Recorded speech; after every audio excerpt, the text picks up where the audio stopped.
What is up, guys? On this episode of the Mercedes GT63S rebuild, we are going to be diving into the disassembly of the front end of this car.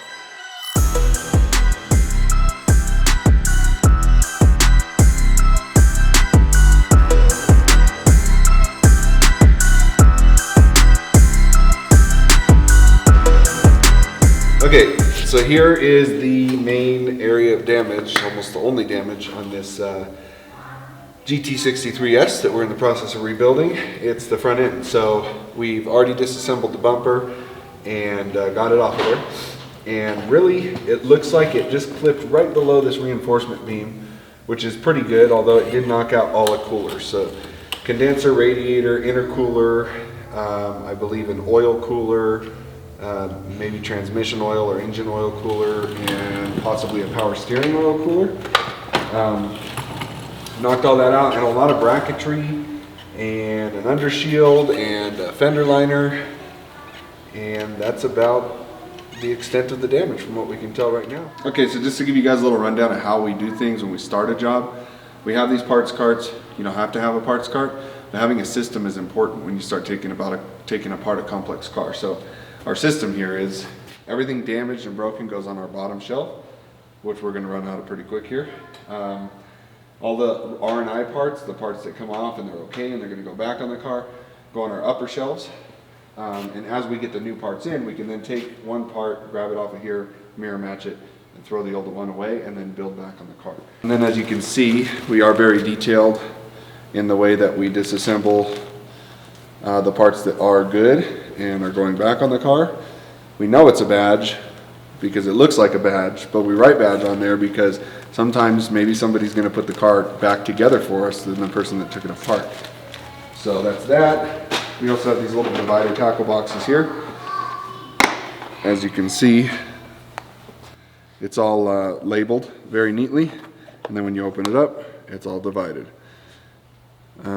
Most modern cars nowadays, and especially these German cars, will have screws of different lengths and sizes and shapes and threads and torque heads, and if you want to put it back together the way it came apart, it's really important to organize it as you take it apart, not just throw random bolts back in random places when you put it back together.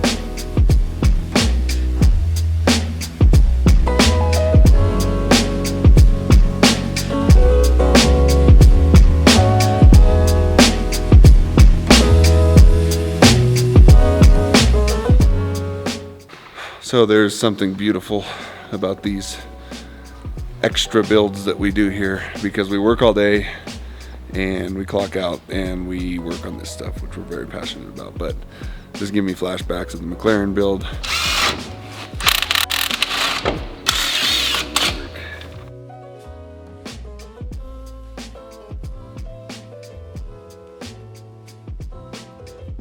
And even the GTR build.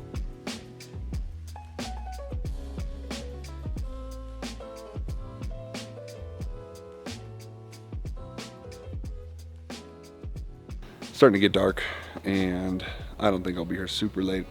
Got the kiddos over there playing video games, but just goes to show that, you know, we love what we're doing and wouldn't rather be doing anything else. Who wouldn't enjoy working on cars like this? Like, it's the best thing.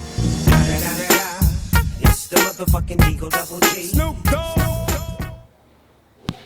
Oh, and I can open the door all by myself.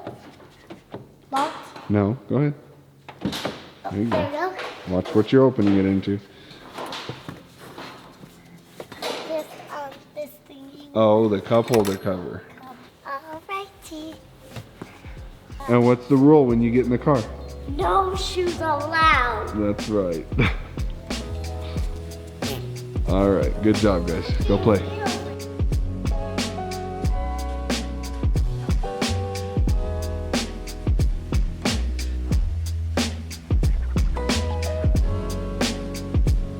I want to show you guys some of the intricacies of Mercedes in general and their build quality and stuff, something you would never see in a lot of other cars.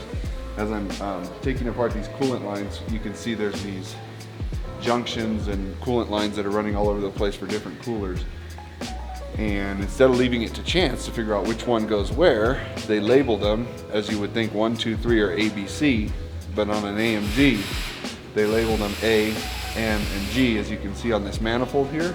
And then the corresponding hoses have A, N, and G, so you know exactly which one goes where. But cool little Easter egg or something to point out in the build quality of these cars and how those German engineers think about things for when you're going to put them back together.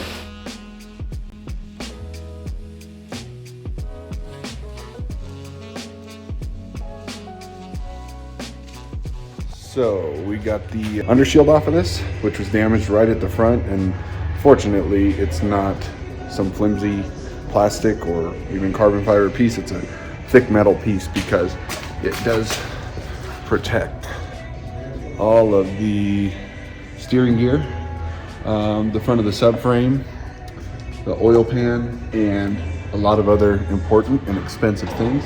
And as you can see, there's absolutely no damage under here, so I'm grateful for that. After looking at the wheel, if you kind of sight down it, you can kind of see that it's turned in this way. Okay, and then if you look at this one, you can kind of see that it's turned in this way. So clearly an alignment would tell us that something's going on here, but I'm trying to identify everything up front so we can get all our parts at once. And that is a visual indication that we have a bent tie rod on this side. Most likely that side's okay.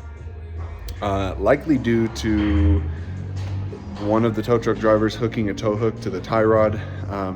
Granted, this doesn't have many places to hook a tow hook from, but they could have picked something stronger to drag this thing up onto the rack from. That's where they chose to do it. Fortunately, we can get the inner and outer tie rod in the boot from Mercedes, so it's not too much of a concern. Parts are pretty cheap. So, okay, guys, we have our headlight, and fortunately, all that was broken on our headlight was this tab right here. And got to appreciate that Mercedes doesn't make you replace the entire headlight, because that would probably cost around $4,000 on this car. But they do sell these headlight repair bracket kits that come with basically a repair tab for each different headlight. As long as the tab was just broken off, you can cut this right here and you can install your new tab with screws into the headlight, and you're good to go, just like that.